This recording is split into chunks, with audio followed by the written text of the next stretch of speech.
Esse programa é patrocinado pelo Sistema OCESP e Somos Coop.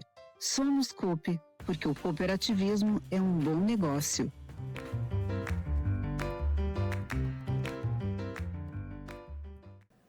Um dia melhor que o outro. Eu sou Mara Ferraz e está no ar o programa Pode Mais. Hoje a gente vai falar sobre arte, bastidores, legado e o olhar de uma mulher que também ocupa o lugar de direção e liderança na cultura brasileira. Ela é mãe, avó e filha de dois gigantes da dramaturgia. Ela transformou esse universo em uma carreira sólida como atriz, diretora e produtora. Eu vou entrevistar hoje Bárbara Bruno. No nosso sofá eu recebo uma mulher que também transformou a imagem pessoal em uma poderosa ferramenta de posicionamento e confiança. Ela é Rita Heroína e ensina que imagem não é apenas estética, é estratégia, comunicação e identidade. Hoje também a gente tem um espaço muito legal aqui, a gente abre um espaço novo, que é o quadro Minuto da Mente, com a psicóloga Carolina Delgrande, abrindo um espaço de reflexões sobre emoções, relações e situações que fazem parte do nosso dia a dia. Se você ainda não se inscreveu no nosso canal, aproveita, se inscreve para você ter acesso a tudo que a gente faz aqui, porque a gente só faz aqui para você. Aproveita também e segue a gente no Pode Mais Oficial e no Mara Ferraz Oficial lá no Instagram. Eu estou te esperando. A minha entrevistada de hoje cresceu entre coxias, figurinos, histórias, TV. Atriz, diretora, produtora, ela faz parte de uma das famílias mais importantes da televisão brasileira e do teatro. Eu estou falando de Bárbara Bruno, filha de Nicete Bruno e Paulo Goulart. Olha, eu não esperava, tenho certeza que minha mãe está muito orgulhosa de mim agora, porque eu nem assim nos meus dias mais fantásticos como jornalista poderia imaginar que eu fosse receber essa mulher. Oh, minha querida, eu é que te agradeço e muito, porque é sempre bom a gente conseguir bater um papo tão gostoso e tão à vontade. Ainda mais com um mulherão como você, que tem tanta história para contar. Ah, história não falta. Histórias não faltam. É verdade. Vocês têm uma marca registrada na família, que é esse olhinho puxado e esse sorriso. Que se a gente analisar só o sorriso, você já vai saber quem é. É E se analisar só os olhos, a gente vai E saber. tem mais uma coisa, são as maçãs do rosto. Porque papai e mamãe tinham as maçãs parecidas. Tanto que muita gente comenta que eles são parecidos entre eles. E são mesmo. E muito em função da maçã do rosto. E aí, consequentemente, todos nós herdamos. Vocês têm uma genética muito forte. E os três irmãos são muito parecidos. É. Você, Beth e Paulinho, vocês são muito parecidos. Verdade. Isso sempre ajudou? Toda moeda tem dois lados. Então, tem um lado que é fascinante, claro, não preciso nem me estender muito, que é fascinante por si só. Não é? A gente conviver com conviver no meio artístico, em primeiro lugar, te oferece a possibilidade do sonho, o que é fascinante. Por outro lado, e não menos importante, para você poder sonhar, você tem que ter o pé no chão. Se você não tiver o pé no chão, você não realiza aquilo que você sonha, não é? E esse DNA de vocês, apesar de ser muito forte e de você ter tido contato com a arte desde muito pequena, sempre há uma cobrança muito grande, porque a gente está falando de duas estrelas como Nicete e Paulo. Mas essa cobrança vem mais tarde. Não é? Vem quando você chega na adolescência, então começa a ter os seus questionamentos, e aí sim essa pressão, vamos chamar assim, essa pressão externa aparece. Antes disso, não. Antes disso, você nem tem consciência de que as outras pessoas não brincam numa coxia de teatro. Para mim era normal. Não é? A coxia de teatro sempre foi o quintal da minha casa. Sim. Então eu achei que isso era normal, que todo mundo era assim, não é? Depois, mais tarde, com a adolescência e tal, aí sim começam a vir o processo da consciência. Mas tem um lado lá em casa que eu acho muito importante e que sempre, isso graças aos meus pais, sempre foi uma colocação deles mesmo. Sempre foi uma via de mão dupla a nossa relação, sabe? Eles sempre deixaram isso muito claro com os filhos. Ninguém era dono da verdade. A liberdade é uma coisa muito importante. E essa liberdade sempre foi conduzida por eles de uma forma muito, muito consciente. Então, a palavra sempre foi muito importante, obviamente, mas mais importante que a palavra são os atos, não é? A coerência entre o que se fala e o que se age. E isso é uma coisa que nós três temos muito enraizados, porque as coisas não eram só ditas, a gente via acontecer. Então, isso Faz acho toda a que diferença. faz toda a diferença. Que falar, a gente pode falar o que for. Né? Exatamente. Eu queria que você falasse um pouco dessa rotina. Como era ser uma jovem dentro dessa casa? Como era a rotina? Como era acordar, café da manhã, escola, o sim, o não? O Paulo, com aquele vozeirão dele, ele usava aquela potência de voz em Oi, casa. como? Um não vai... Meu Deus, era complicado. Conta pra gente, eu morro de curiosidade de saber. Olha, bom, a rotina mesmo não era tão diferente de todo mundo, não. Eu acho que a maior diferença talvez fosse essa, né? Papai realmente... Aquela potência de voz, É né? verdade. Você sabe que era uma coisa engraçada? Eu sou a filha mais velha, né? Consequentemente, sou a primeira a passar por todos os processos. Então, fui a primeira a ter os primeiros namoradinhos. O papai sempre foi muito ciumento, mas ele não demonstrava que ele era ciumento. Então, por exemplo, vou contar uma história que é engraçada.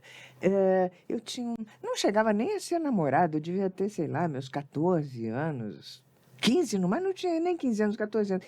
E aí tinha um pretenso namoradinho, né? Que aí ia, às vezes, no portão, né? Que a gente morava numa casa, tinha um portão, e tinha a janela do quarto, que eram aquelas janelas que abriam assim, de baixo para cima. Sei. Sabe? E aí eu estou ali conversando com o rapaz, e volta e meia o rapaz falava para mim, seu pai é muito bravo. Eu dizia, não, imagina, meu pai é ótimo, meu pai é maravilhoso e tal. Vinha o papo, até daqui a pouco ele vinha de novo. Disse, mas você tem certeza que seu pai não é bravo? Eu disse, não. Na terceira vez eu já estava achando o menino chato. Falei, que coisa. Depois eu fui descobrir que papai ficava, ele abria a janela e ficava no escuro, assim, com a cara para fora, fazendo cara feia para o rapaz. Eu de costas não via, né? E você se nem eu virasse, imaginava. se eu virasse, ele fechava a janela, né? Então, eu não via, eu não sabia que ele fazia isso. Ou seja... Ele estava ali cuidando de tudo. Tava ciumento para danar. Ele era presente. Muito, muito, muito presente. Muito presente, mas os dois. Os dois. Os dois. E a Anissete, quando eu penso nela, eu penso naquela mulher que gostava de fazer uma comida diferente, de receber, de colocar uma mesa, porque ela passava... assim, mesmo ela, nos personagens mais requintados, aqueles sorrisos já mostravam uma mãezona. Não, ela realmente adorava receber. E recebia muito bem, muito bem. Nossa, os jantares, os almoços lá em casa realmente eram uma delícia em todos os sentidos. A comida era muito gostosa e o espaço era muito à vontade, ficava todo mundo muito bem, né? Se sentindo muito bem. E isso era quase que concreto, a gente quase que podia tocar, sabe, esses momentos. É realmente muito agradável. Agora, por incrível que pareça, mamãe cozinhava muito bem. é verdade. Mas quem cozinhava mesmo para valer era papai. É assim. Tá vendo? Os homens, quando vão para a cozinha, É eles verdade, arrasam, né? é verdade. Porque papai gostava de cozinhar, assim, ele gostava da química da cozinha e da terapia da cozinha. Então, ele inventava pratos, ele chegava do teatro, ia para a cozinha e preparava um macarrão diferente, sempre depois do espetáculo. Então, a mamãe fazia aqueles almoços grandes, né? Cozido, feijoada, macarronada. Isso era com ela. Agora, as miudezas, as delicadezas da cozinha, essas eram com o papai. E os temperamentos? Quem tinha um temperamento mais tranquilo? Eles alternavam bastante. É verdade. É verdade. Isso era muito legal observar na relação deles, porque eles tinham um equilíbrio muito grande de relação. Sabe, de fato, tinham mesmo. Eu acho que a gente fala assim, né, alma gêmea, mas eu acho que no caso deles eram mesmo, porque eles tinham uma relação muito própria, muito respeitosa e de um conhecimento muito grande da essência de cada um. Então, eles invertiam e trocavam muito. Muitas vezes a mamãe tinha a postura mais forte, mais incisiva. Quando o papai percebia, ele também deixava... Eu comecei falando de liberdade, né? Ele também deixava ela livre o suficiente para poder exercer a autoridade, né? a Porque é autoridade importante dela, isso numa claro. casa que, né, os E dois vice-versa respeitam. também, né? Então, essa alternância existia. E O que eu acho extremamente positivo, né? E dos 3 irmãos, qual foi o mais arteiro? Boa pergunta. Boa pergunta. Eu acho que talvez tenha sido eu a mais arteira. Eu acho que talvez tenha sido eu. A mais velha, a mais velha. A mais velha sempre agora, é mais arteira. Paulinho sempre foi aquele discretinho, mineirinho, sabe? Sim. Aquele que você acha que não está Com aquele fazendo nada, sorriso, e de repente, né? Pimba! Esse foi mais o jeito do Paulinho. Porque a Beth era mais incisiva, assim, sabe? Ela era mais temperamental. Filha do meio. É do meio. A Beth era mais temperamental. Mas eu acho que a mais arteira era eu. Mais arteira. Mas, olha, essa coisa de ser mais arteira, eu acho que quando a gente pensa no filho mais arteiro, a gente também pensa naquele que é mais comunicativo, que sai melhor das situações, que sabe se virar mais com as os novidades. próprios pensamentos, né? E você casou 3 vezes e tem 3 filhos. O número 3 é um número que te atrai bastante. É verdade. Vamos falar dos 3 casamentos? Vamos passar por eles. Você casou a primeira vez muito novinha. Casei aos 18 anos. Com o Kiko Denicheli, que é o pai dos meus filhos. Meus 3 filhos são de um mesmo pai. Eu casei com o Kiko, eu tinha os 18 anos, fiquei 16 anos casada com ele. Então, todos os meus casamentos foram casamentos que deram certo. Claro. O tempo que tinha que exatamente, duraram o tempo que tinham que durar. Aí eu fiquei esses 16 anos casada com o Kiko, tive 3 filhos maravilhosos, que, querendo ou não, os filhos são a grande razão da vida da gente, né? Vanessa, Eduardo e Leonardo. Vanessa, Eduardo e Leonardo, nessa ordem.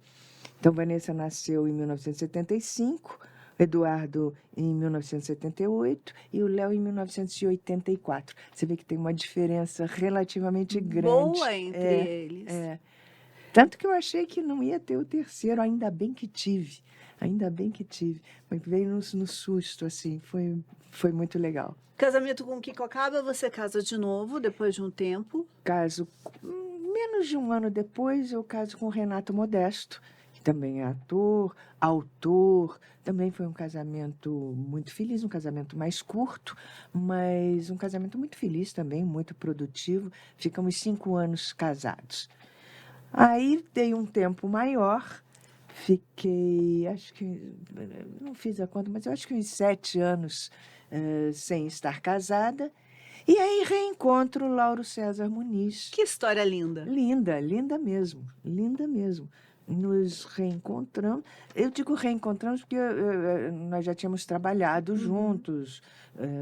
Eu já o conhecia. Aliás, eu conheci o Lauro, na verdade, quando eu era pequena. Eu devia ter uns, sei lá, acho que uns 8 anos de idade, por aí. Ele já era um homem. Já era um homem e autor, e meus pais estavam montando um texto dele chamado Santo Milagroso. E aí eu lembro tanto, tem tanta essa lembrança, que tinha meus 8 anos de idade por aí, e a gente morava em Curitiba nessa época. E aí eu lembro que o papai e mamãe falavam, não, porque o autor vem almoçar em casa, o autor. Eu fiquei com aquilo e disse, meu Deus, o autor vem almoçar em casa. E era o Lauro. Quem diria, né, que anos depois nós nos casaríamos.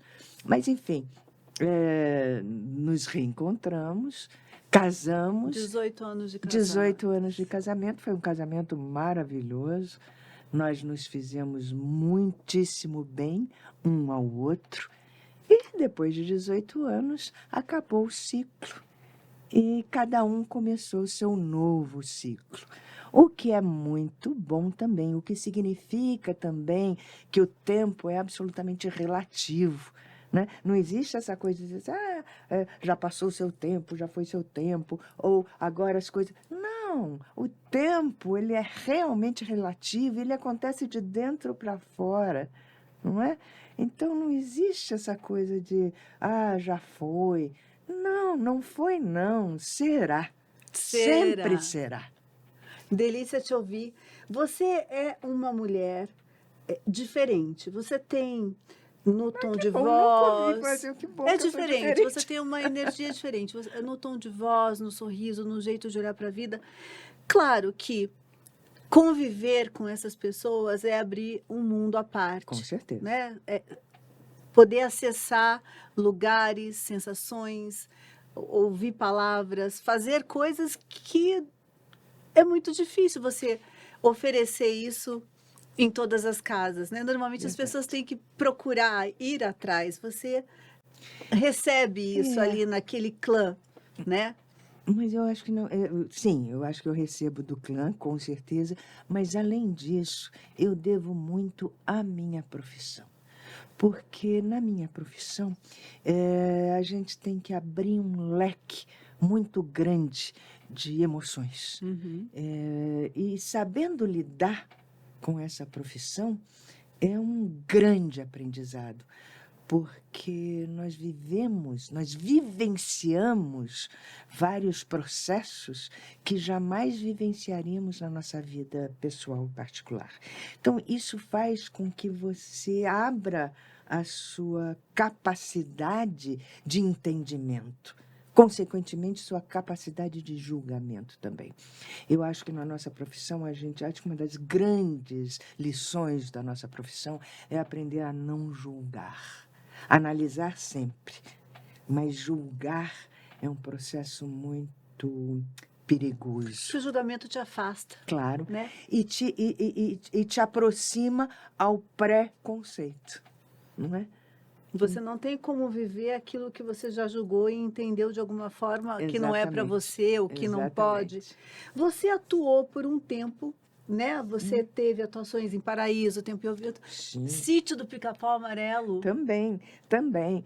Também fiz o sítio. Eu gosto muito de trabalhar para esse público, um público infantil, um público infanto-juvenil.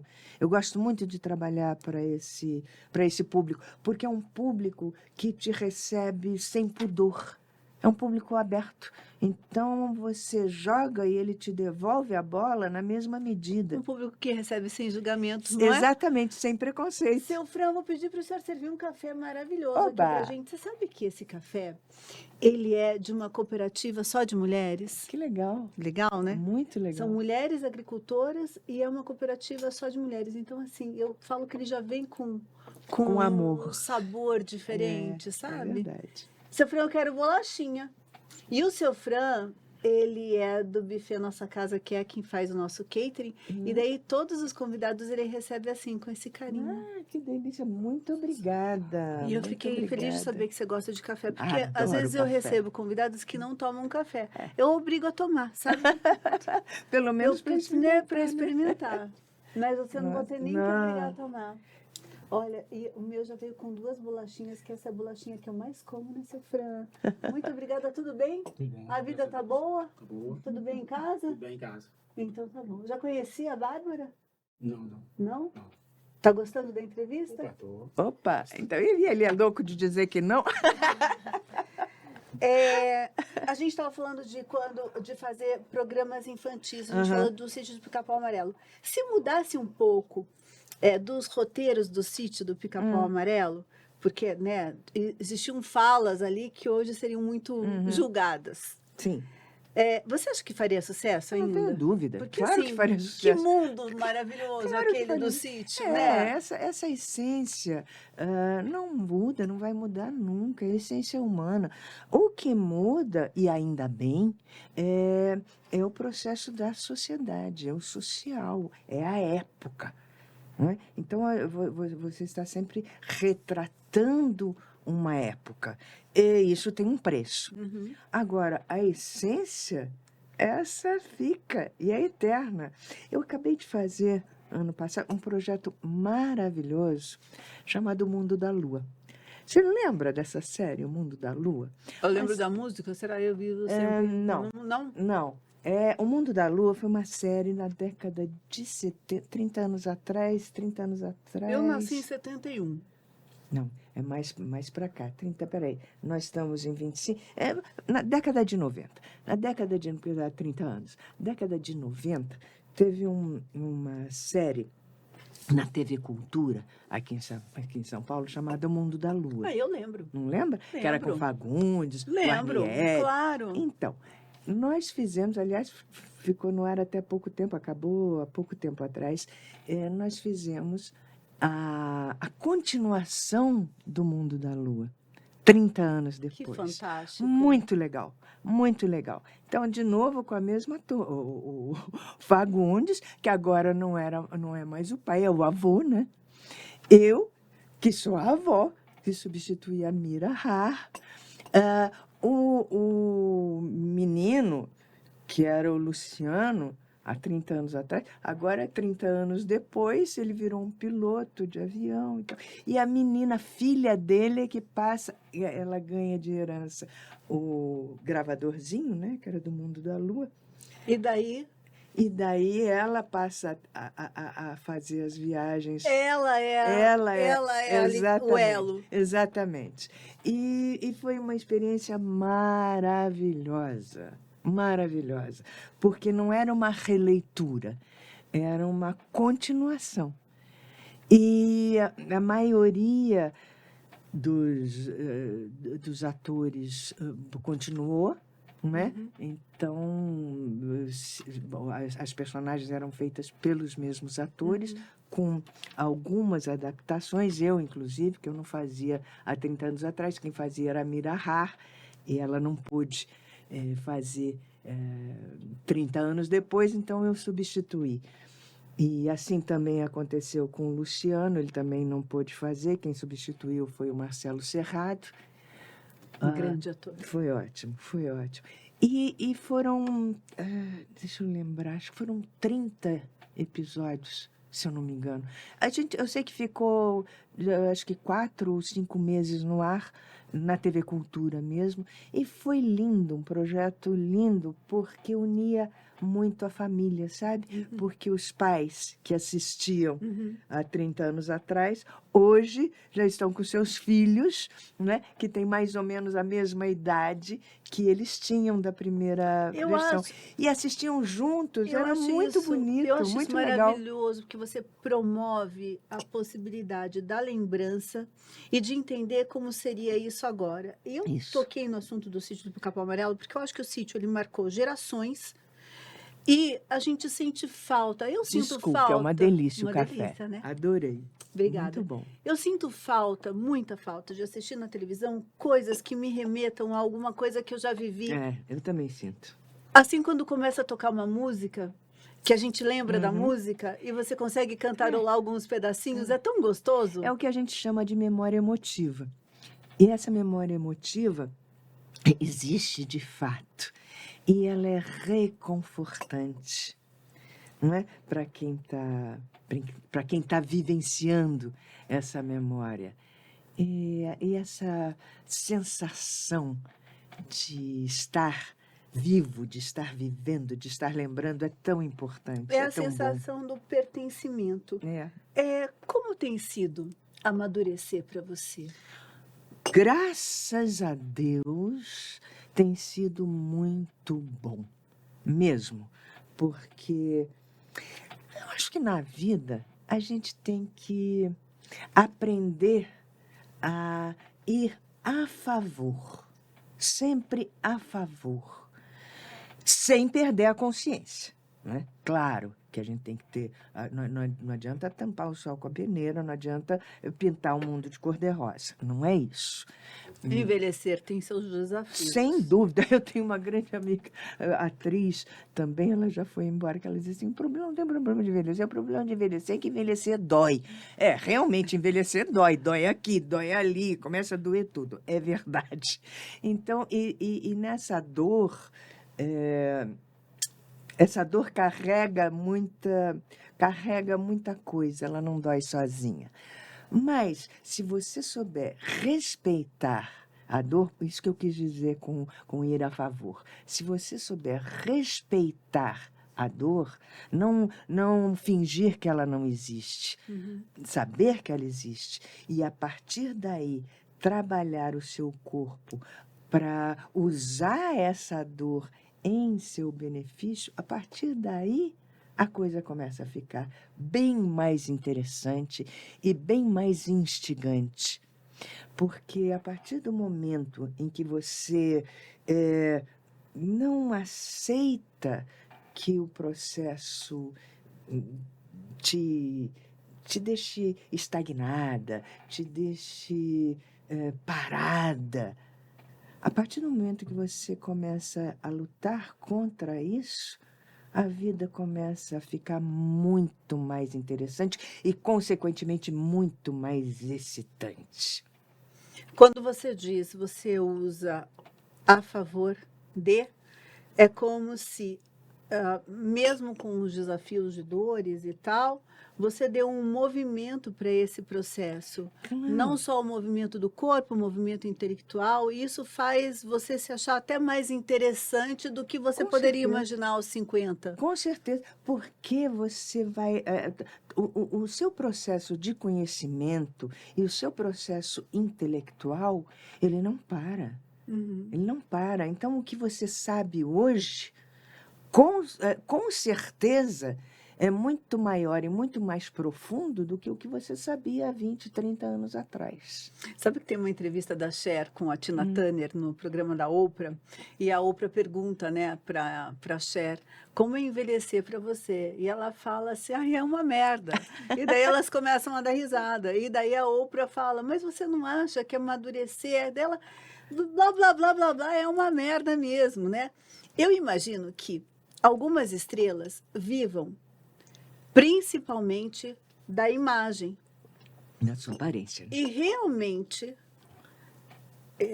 entender a flacidez de pele e você ir correndo atrás sempre disso, né? Esticando, fazendo plásticas. E é um jeito de envelhecer e eu acho que todas as formas de envelhecer são boas, Claro, cada uma escolhe a sua. Cada uma escolhe a sua. Mas quem vive muito essa imagem, eu acho que tem mais dificuldade do que as pessoas que podem envelhecer, inclusive nos personagens, né? Que podem envelhecer, inclusive no posicionamento profissional. Você não é só uma atriz, você também é uma diretora. Você explorou outras frentes de trabalho.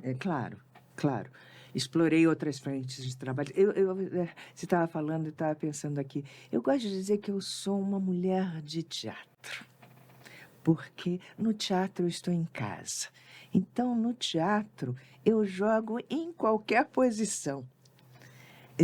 Entende? Isso, para mim, é estimulante. Maravilhoso. É estimulante. E realmente, o teatro, ele te dá uma amplitude inesgotável. Porque o teatro é uma caixa mágica, né? O palco é uma caixa mágica. E ali tudo pode. Nossa, você falando dá vontade de fazer teatro. Mas é verdade. Não é, gente? Não dá vontade de fazer uma aula, entender se dá para fazer teatro. Porque o olho É brilha. verdade. Tá saindo estrela do teu olho, uma coisa impressionante. É paixão com amor. E nada melhor do que paixão com amor, não é? Não, Seja em que área ao mal for. que faz é maravilhoso. Depois de tanto tempo dentro da tua área, você agora é dirigida pela sua filha. Pois é, que coisa bonita, né? É sinal dos tempos, né? Sinal de que... Não, olha a conexão que É, vocês todas têm. É muito bonito isso. É bem bonito. E essa peça é uma peça muito curiosa, porque Gertrude, Alice e Picasso foi um texto escrito pelo Alcides Nogueira há 30 anos atrás para comemorar os 50 anos de teatro da minha mãe. Foi escrito para ela. E ela fez lindamente. Você estava lá. Estava, aplaudindo. com certeza. E o espetáculo ficou tão forte, tão firme na minha memória, na minha cabeça, que quando chegou os meus 50 anos de teatro, de carreira, eu digo, eu vou comemorar com Gertrude, Alice e Picasso. E Conta um pouco dessa história de contar. Gertrude, Alice e Picasso. A gente está falando de 1920. A gente está falando, na verdade, de 3 décadas, 20, 30 e 40. Na verdade, nós estamos falando sobre o tempo, porque esse é o grande mote desse espetáculo e a grande sacada que o Alcides Nogueira teve com esse texto, porque ele é atemporal, ele brinca com o tempo. Então, a gente está na década de 20, 30, 40, isso vai ficando muito claro, mas a gente também está em 2026. Então, é esse jogo do tempo e esse jogo da essência dessas personagens, da importância dessas personagens dentro da sociedade, esse jogo de tempo não para. O que é muito curioso e é a grande sacada do Tide. Porque essas 3 personagens são personagens muito fortes e muito importantes dentro da história do mundo, pelo menos do mundo ocidental. A Gertrude... Corajosa. Muito. É a Gertrude Stein. É uma americana, mas que fixou residência em Paris e foi uma pessoa muito importante, extremamente importante dentro da intelectualidade do mundo ocidental. Tudo acontecia na casa de Gertrude Stein. Toda a intelectualidade, não só da França, mas da Europa inteira, acontecia na casa dela. Se sentiam acolhidos, Não né? só acolhidos, e motivados. Não só acolhidos, mas ela foi uma grande mecenas, ela era escritora também, e ela não só incentivava, como produzia, não é? Grandes autores, grandes pintores. Quando eu falo grandes pintores, são grandes pintores mesmo. A começar por Picasso, Matisse, todos eles frequentavam a casa de Gertrude Stein. E Alice. E Alice B. Toklas, que era mulher de Gertrude. Então, isso na década de 20, um casamento assumido. Elas eram um casal assumido. Então, isso naquela época não era brincadeira, precisava ter muita coragem. O meio acolhe, mas a sociedade pune. Exatamente. Né? Então, é um tema extremamente curioso, extremamente fascinante e um espetáculo, no mínimo, instigante. E como é ser dirigida pela filha? Uma emoção muito grande, porque a Vanessa tem 2 qualidades fundamentais para a direção. Ela tem um senso crítico muito apurado e um senso estético muito apurado também. E são duas características fundamentais para a direção. Então, quando começamos a trabalhar, isso veio de uma maneira muito clara, não é? E o que me deu um prazer enorme de execução, porque nós estamos muito acostumados a trabalhar profissionalmente em família. Então, para nós isso já é um hábito. A gente nem, são departamentos muito diferentes, não é? O respeito que a gente tem profissional termina quando começa o nosso respeito enquanto família. Não sei se eu fui clara no que eu quis dizer. Claro. São São coisas departamentos diferentes que se completam, porque é muito bom ter intimidade, Sim. mas na hora que você está ali, São você está coisas trabalhando exatamente. com o profissional. Tanto que já me perguntaram e eu não soube responder, é verdade. Eu não soube responder se no trabalho. Eu não sei se eu chamo de filha, se eu chamo de Vanessa, se ela me chama de verdade. E não só com ela, mas também na época da mamãe e do papai. Eu dirigi muito mamãe e papai. E eu não sei te responder se eu chamava de... Ou se eu misturava, eu não sei, porque ali era uma coisa muito profissional. Eu ia perguntar, vocês trabalharam todos juntos em algum momento? Todos juntos, ao mesmo tempo, não Porque aconteceu. a família era muito grande, né? A família do Remy, não dava para trabalhar todo mundo junto. Porque as agendas, não só as agendas, mas também é difícil você ter espetáculo que tenha personagem para todo mundo. Mas tivemos algumas experiências. Entre nós trabalhamos, sim, entre todos. Eu com mamãe, eu com papai, mamãe, eu Você, e Beth. eu e Paulinho.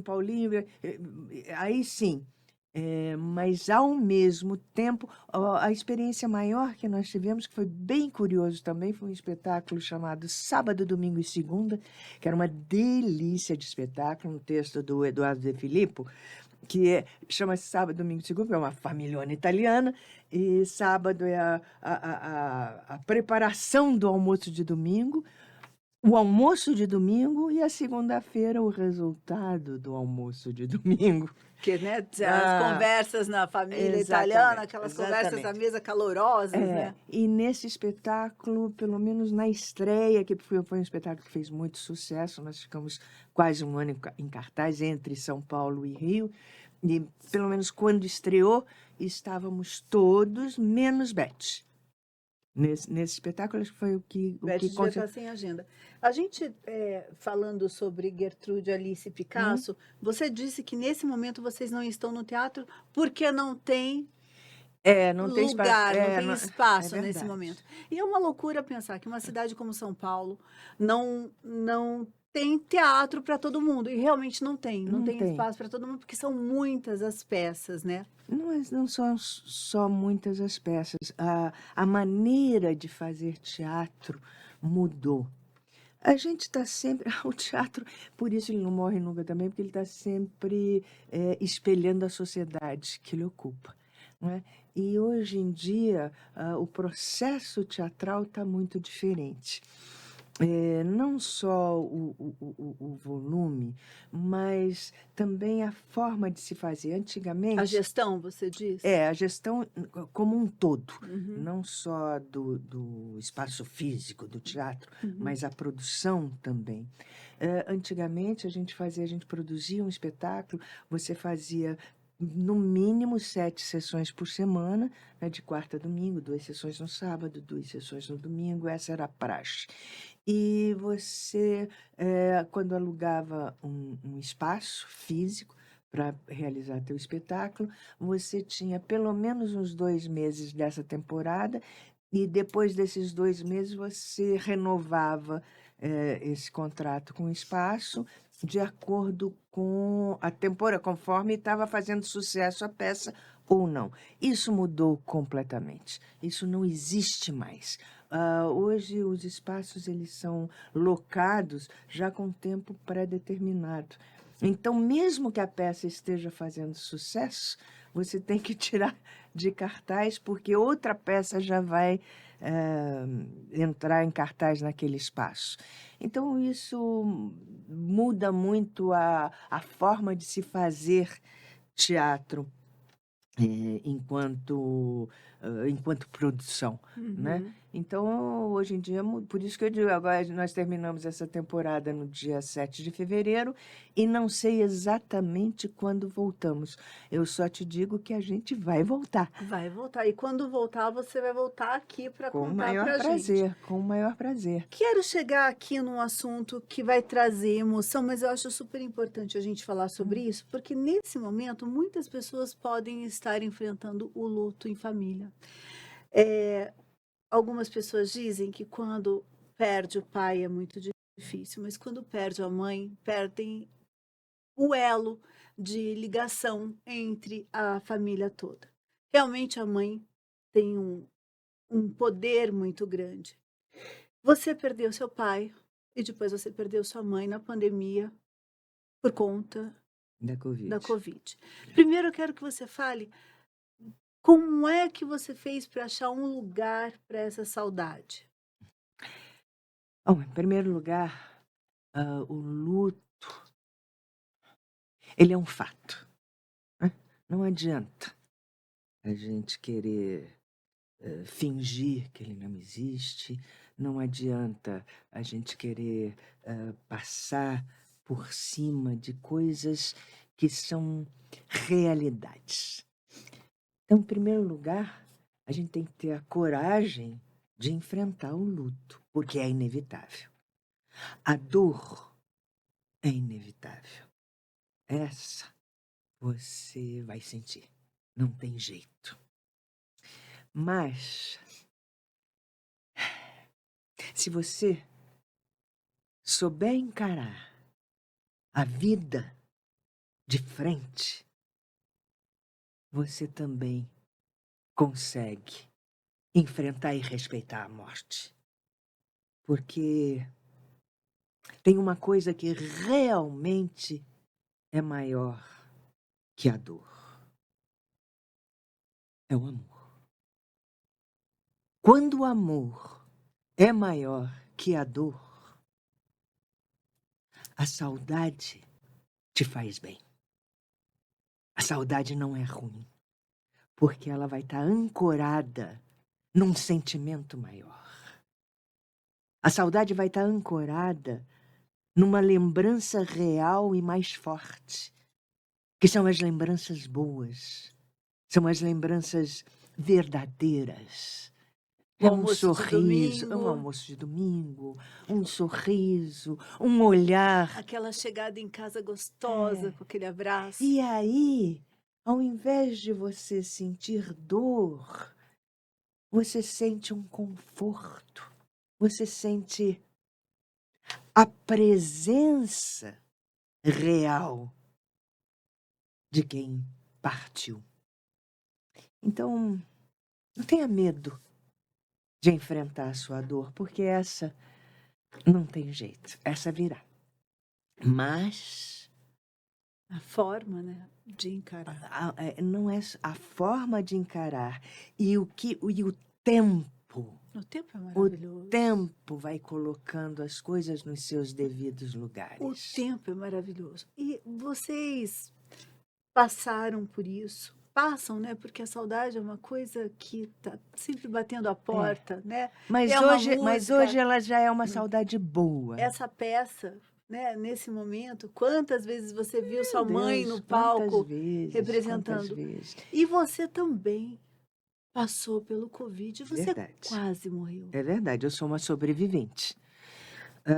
Nós perdemos a mamãe na Covid, o que foi uma surpresa muito grande, porque ela estava ótima. Ela estava ótima e em 20 dias ela foi embora. De repente ela pegou. De repente. Em 20 dias ela foi embora. Ela foi embora no dia 20 de dezembro de 2020. Foi um baque muito grande.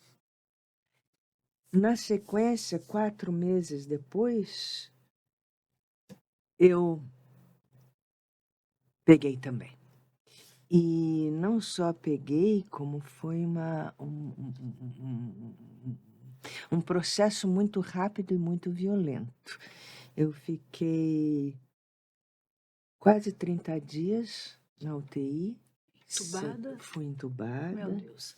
Foi bem complicado o meu caso, bem complicado mesmo. Isso foi em maio de 2021. Não, maio foi quando eu saí do hospital, saí no dia 19 de maio, que é o dia que eu comemoro com o meu segundo aniversário. Você entrou em abril no hospital. Isso. E realmente quase fui embora. Meus filhos contam, né, que foi um processo muito dolorido e muito rápido, porque naquela época ainda não se tinha ainda muita clareza De no como tipo de tratar. tratamento, então eram tratamentos experimentais. O que foi o meu caso também, graças a Deus, o experimento que usaram comigo deu certo. Essa equipe médica foi fantástica. Foi realmente. Eu agradeço muito. São 2 Marcelos na minha vida. Dr. Marcelo Sampaio, aqui de São Paulo, e Dr. Marcelo Grande, no Rio de Janeiro. Devo minha vida a eles. Enfim, foi tanto que pra você ter uma ideia, eu saí do hospital de cadeira de rodas. Eu não andava. Eu tive... Precisou de todo aquele tempo de Precisei reabilitação, fisioterapia. Tive que encarar esse processo todo. Foi bem difícil, mas não só estou viva, não só estou aqui, como te digo de coração que estou muito melhor. É verdade. É verdade, porque quando a gente tem passa por um momento desse, as quando a gente coisas tem mudam totalmente. quando a gente tem a possibilidade de um retorno a essa vida, a tua reflexão é muito forte. Você não volta igual. Não volta mesmo. Você se refaz. Realmente é um renascimento. Os teus valores são colocados à prova. Porque é um chacoalhão, né? É um chacoalhão. É um grande É chacoalhão. um chacoalhão. E se você voltou, algum propósito tem que ter. Então, você vai em busca desse propósito. Então, você renasce com uma coragem muito maior e uma força muito maior. Você sabe que a gente estava falando de espetáculos, né? Eu estou com um outro espetáculo que vai estrear agora, no dia 1º de maio, lá no Teatro Nair Belo, que fala sobre a releitura do luto, que é muito interessante. Um espetáculo chamado Chez Toi, Em Seu Lugar. E o tema desse espetáculo é exatamente essa relação com o luto, mas de uma forma muito curiosa e muito instigante, porque esse texto é um texto do Dan Rossetto, é escrito e dirigido pelo Dan Rossetto, porque essa produção não é minha, é do Dan. Mas é muito instigante porque é quase que um teatro surrealista ou um teatro como é que fala isso quando fantástico, um realismo fantástico. É quase que um realismo fantástico sobre essas... São 5 mulheres no espetáculo. E essa relação entre mãe e filha, entre a companheira delas que morreu, que foi embora e que volta, e esse retorno também que não é muito explicado, ele vai se explicando conforme a peça vai passando. E você na plateia fica, meu Deus do céu, o que é isso? O que está acontecendo? O que está acontecendo? Exatamente. Mas o Dan faz isso com muita maestria, porque ele tem também muito humor, sabe? Isso ajuda. Muito, que vai desanuviando. Sim. E ao mesmo tempo que vai desanuviando, vai te instigando Para a do que tentar está acontecendo. entender o que é que Exatamente. está E acontecendo. no final tudo amarra. Tudo se Tudo se explica. explica. Teremos que assistir. É verdade. Teremos que, em que teatro? A gente vai estar no Teatro Nair Na Belo, Irbelo. que é no Shopping Frei Caneca, aqui em São Paulo, de sexta a domingo. Eu, de verdade, recomendo o espetáculo, porque é muito interessante. É uma programação para a gente não perder. É verdade. Você é ativa nas redes sociais? Você usa TikTok, Olha, Instagram? Como eu é? uso mais Instagram, né, do que o TikTok. Hoje em dia, se a gente não estiver na rede social, a gente não é necessário, né? Porque senão profissionalmente senão você não necessário. existe. Senão você não existe, É uma exatamente. coisa inacreditável, mas é assim. E É eu acho verdade. o máximo você, com 69 anos, É, deixar esse recado é da verdade. importância. Porque um dos maiores medos que as pessoas têm não é de morrer, é de falar em público, É é verdade. de travar, se né? É comunicar, verdade. de levar o recado. Inclusive, eu acho que você deve aí pensar para 2026 num projeto de ir para as cidades de interior e até na capital, até aqui em São Paulo, de fazer uma turma, porque em todas as profissões, você tem um filho advogado, eu também tenho um filho advogado, e você tem um filho que é personal, que é Isso. formado em educação física. Isso. Eles também precisam Claro. usar a arte da comunicação. Claro. Todo mundo que está aqui precisa usar a arte da comunicação. E as pessoas têm muito medo de se expor. Verdade. Você quer ver uma área que necessita muito? Por exemplo, diretores de marketing ou diretores de empresas que às vezes têm que fazer palestras ou bate-papos com os seus... Apresentar projeto, exatamente. E aí chega na hora de apresentar, chega na hora de falar, dá aquela travada, né? Falei, e agora, como é que eu faço? Sabe que eu acho que na década de 80, principalmente, entre a década de 80 e 90, eu fiz um trabalho grande nessa área. Naquela época não existia essa prática como existe hoje, né? De coachings enfim... As especialidades. As especialidades. Mas eu trabalhei muito nessa época com exatamente diretores de empresa, de marketing, que precisavam se apresentar e não sabiam como. Então, foi um trabalho que eu já realizei e que eu posso realizar hoje, tem toda a razão. Se for realizar, me chama, porque eu não perco por nada essa Combinado. aula. Olha, já que estamos nesse assunto, o meu endereço no Instagram é @BárbaraBrunoAtriz. É fácil. @BárbaraBrunoAtriz. Anota @BárbaraBrunoAtriz. Isso. Quem se interessar, Pode. manda um recadinho lá. A gente monta uma turma. Vamos montar uma turma.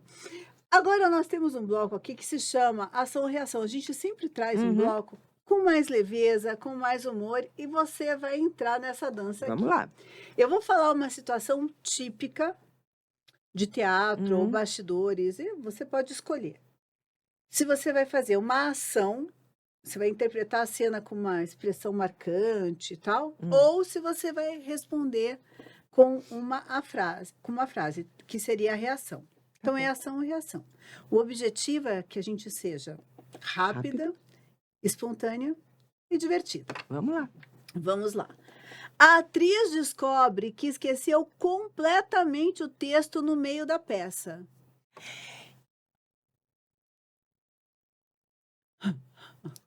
Ação. Vocês têm toda a razão. Era exatamente isso que eu ia falar. Você dá o tempo do outro falar? Adorei! Olha, a gente vivendo e aprendendo. Quando um celular toca na plateia no meio da peça.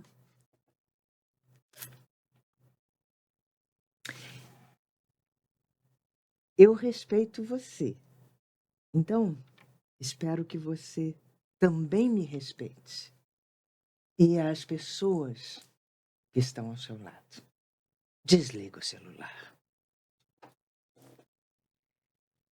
Quando alguém da plateia começa a rir, mas a cena é super dramática. Isso é maravilhoso. Isso é maravilhoso. Porque teatro é catarse, teatro é provocação. Então, toda reação é bem-vinda. Isso significa que o que você está fazendo provocou um sentimento real em quem está assistindo. Isso é teatro. Você entra no palco super concentrada e percebe que o figurino está errado. Esse é o pesadelo do ator, né? Esse é o pesadelo do ator. Bom, só eu sei que o figurino está errado. O público não sabe. Então, a faca e o queijo está comigo. Vida que segue. Quando a cortina abre e você descobre que o cenário caiu. Eu não preciso do cenário. Eu sou mais forte que o cenário. Arrasou, arrasou, arrasou, arrasou.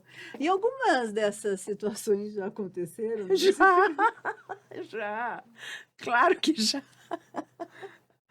Eu te conto até as que aconteceram. Conta uma pra gente. O figurino errado não, mas figurino rasgar em cena, isso já aconteceu. Sapato sair do pé e ir rolando, já aconteceu. Reações contrárias de público também já aconteceram. Então, isso tudo é realidade. Agora é o seguinte, a gente vai para o nosso bate-bola. O Demais está aqui acabando, infelizmente, a gente está no final. E eu começo a frase e você responde com a primeira coisa que bater na sua cabeça. Um papel que marcou sua vida. Tennessee Williams, A Margem da Vida, personagem Laura Winfield. Um ensinamento inesquecível de Unicef. A vida presta. Uma atriz brasileira que você admira muito hoje. Glória Pires. Uma palavra que define o teatro. Vida. Ser artista no Brasil é Ter coragem. Minha querida, Oh, muitíssimo obrigada adorei. por esse momento. Adorei. Obrigada a você. Você é uma estrela. E que generosidade a tua de ter dividido o tempo e ter vindo aqui ficar um pouquinho com a gente. Foi muito bom. Que bom. Eu não vou mais esquecer de você. Você é uma saudade que eu vou gostar de ter. Oba! E agora a gente fica com o quadro Minuto da Mente com a psicóloga Carolina Delgrande.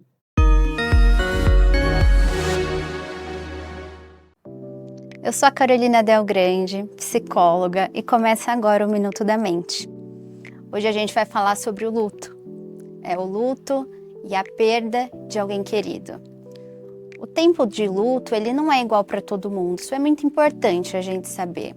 Porque quando a gente perde alguém importante, um familiar, um amigo, um parceiro, é natural que muitas emoções apareçam e se misturem.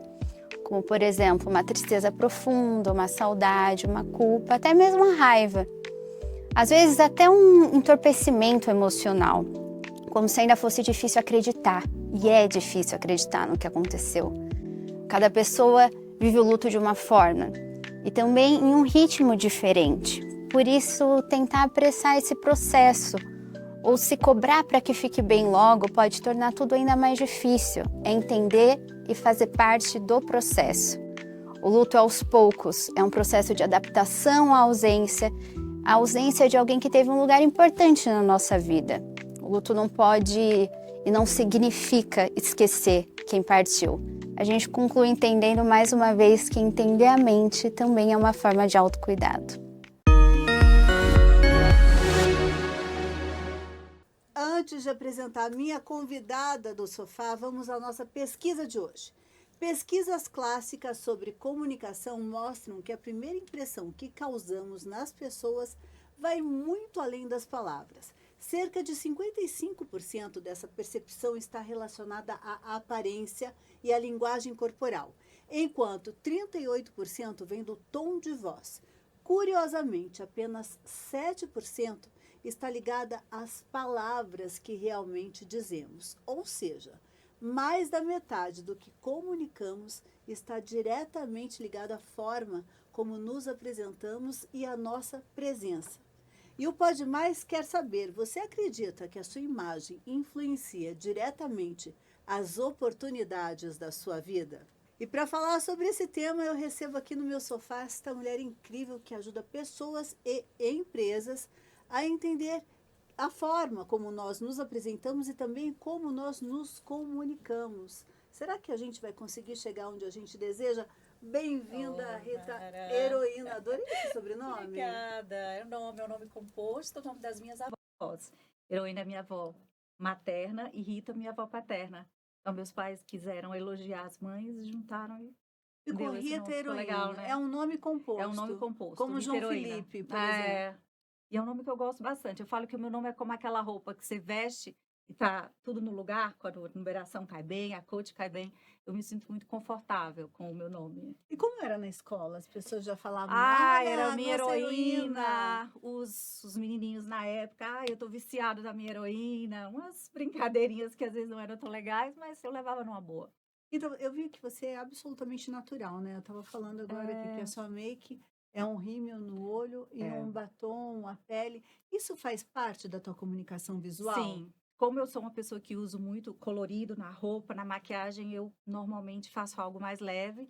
Uma coisa que eu falo, inclusive nas minhas aulas, quando a gente fala de beleza e maquiagem, quanto mais você cuida da sua pele, do skincare, vai no dermato, faz suas coisitas, menos maquiagem você vai precisar. Né? Menos então, é mais mesmo. Menos é mais nesse caso, mas claro que depende muito do estilo de cada um, né? Eu tô nessa fase mais clean na maquiagem. Eu tô sentindo aquele sotaque gostoso. De onde você é? Eu sou do Ceará. Eu vim para São Paulo porque me apaixonei, casei. Isso tem 20 anos. E tenho uma filha de 17 anos. Mas eu sou de lá e tô aqui. São Paulo me abraçou. Vamos falar sobre a primeira impressão? A primeira impressão é a que fica. Daí eu cheguei aqui e causei uma impressão errada. Minha entrevista de trabalho, fui conhecer a sogra e o sogro, não escolhi direito a roupa, fui naquela festa da empresa do meu marido, exagerei ou na maquiagem ou no decote, enfim. Teve alguma coisa que não me deixou confortável quando eu cheguei, eu falei, opa, errei. A primeira impressão é a que fica ou tem como resolver isso? Tem como resolver, mas eu falo sempre para os clientes, dá um pouquinho de trabalho. Tem vários estudos na área que falam que você precisa ir entre 7 a 8 encontros com essa pessoa agradáveis, que sejam bem bacanas, para você meio que tirar esse ruído de imagem Maria, quer dizer que se- ficou gravado. Quer dizer que se na primeira vez você tiver feito uma caca, você vai precisar de Vai. 7 ou 8 encontros. Que sejam bem bacanas, bem agradáveis, para você meio que diluir o acontecimento do primeiro. Melhor não errar, então. Melhor né? não errar e já começar, como eu falo, com um bom posicionamento, com uma imagem interessante. Essa pesquisa que você citou é bem legal, porque ela aprofunda um pouco a questão da autenticidade, que é uma palavra do momento, né? A gente tem escutado muito sobre isso. E quando as pessoas falam assim, nossa, fulano segurou aquele look, o que é que ela está querendo dizer? Que a pessoa realmente está vestida da personalidade dela. Isso é uma coisa que eu falo muito nos atendimentos. A gente deve se vestir para se sentir bem com a nossa essência. Por isso que a imagem não tem a ver com vestir tendência ou copiar outra pessoa, aí vira uma caricatura. Aí essa coisa de copiar, eu sei do que você está falando porque eu sinto isso. Eu sinto que quando alguém nos inspira, eu acho que a pergunta que a gente precisa fazer é: essa inspiração cabe em mim? Boa. Ou eu posso traduzir isso de uma forma que tenha a ver comigo?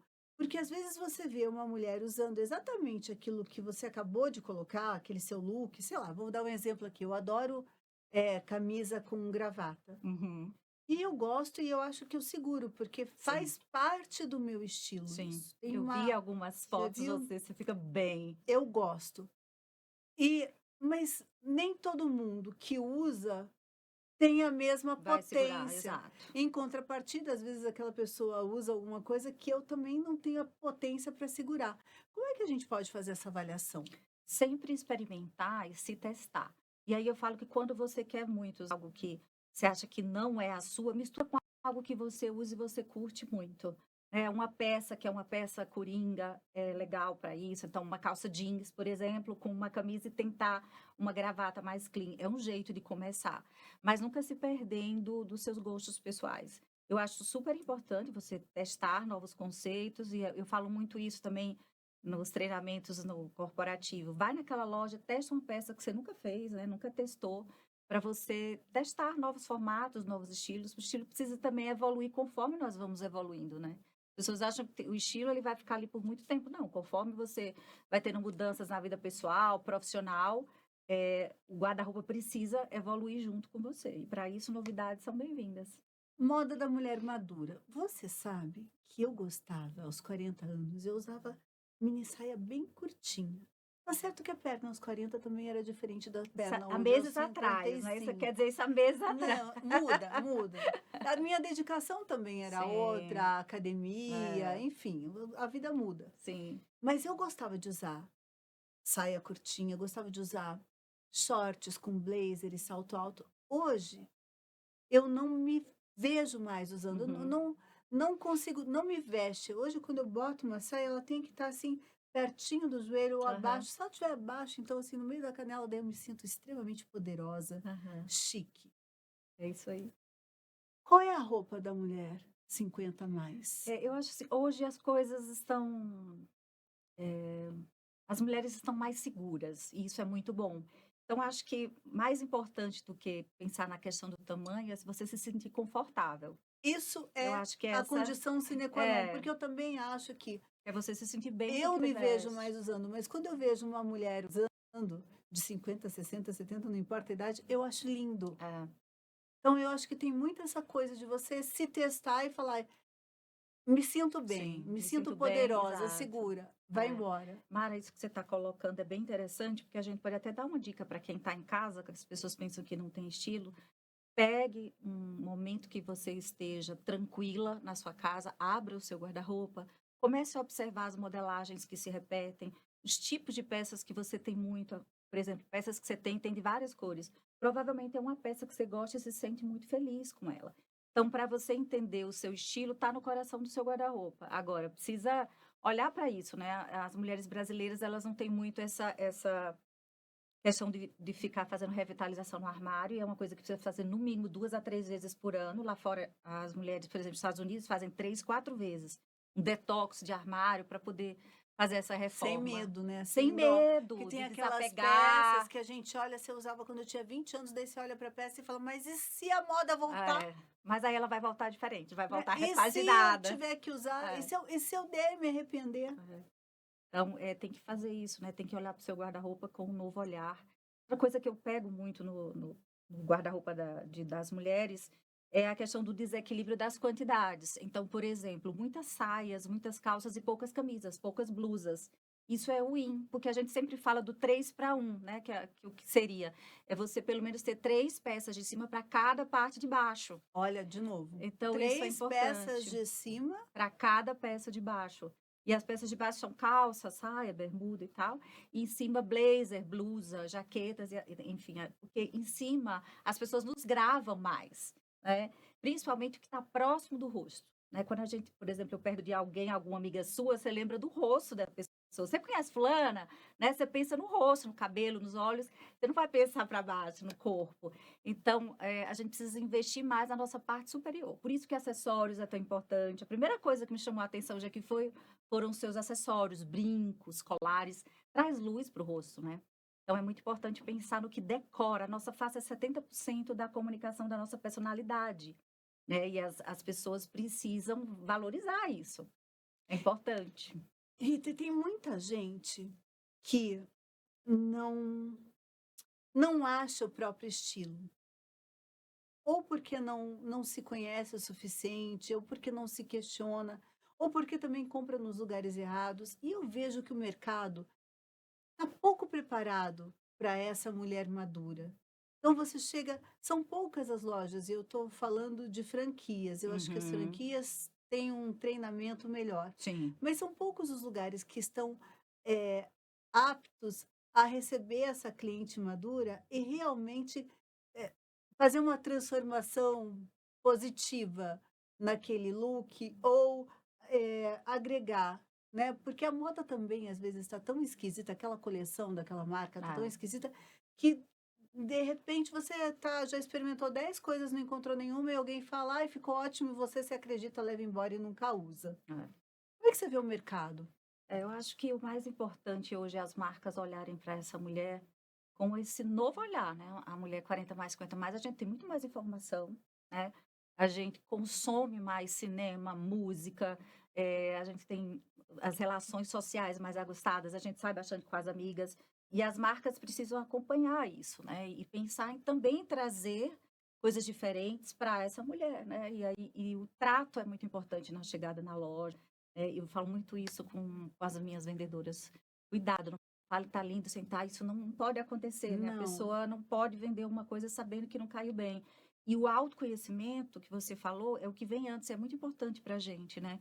E a gente precisa se olhar no espelho. Eu falo para as clientes, vai no espelho só de sutiã e calcinha.